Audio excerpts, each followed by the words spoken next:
80s kids, 90s kids, 2K கிட்ஸ்லாம் நீங்கள் கேள்விப்பட்டிருப்பீங்களே. இந்த மாதிரி இருக்கப்ப அவங்களோட அந்த ஒரு ஜென்ரேஷன் நேம் என்னதுன்னு நம்ம இப்போ பார்க்க போகலாம்.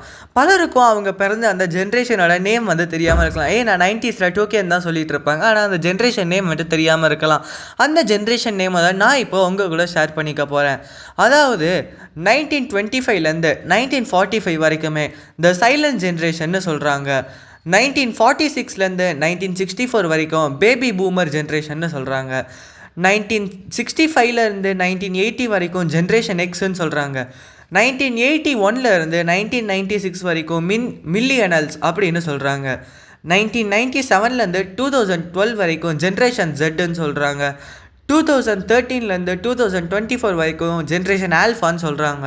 இதில் நீங்கள் எந்த ஜென்ரேஷன்னு என்னோட கமெண்ட் பாக்ஸில் கமெண்ட் பண்ணிட்டு போங்க. இந்த ஒரு வீடியோ உங்கள் ஃப்ரெண்ட்ஸ் யாருக்காச்சும் இதை பற்றி தெரியாமல் இருந்துச்சுன்னு வைங்களேன், அவங்களுக்கு இந்த ஒரு வீடியோவை ஷேர் பண்ணிவிட்டு என்னோட பிரித்திங் டாக்ஸ் யூடியூப் சேனலை மறக்காமல் சப்ஸ்கிரைப் பண்ணிடுங்க. Bye. I will meet you next video.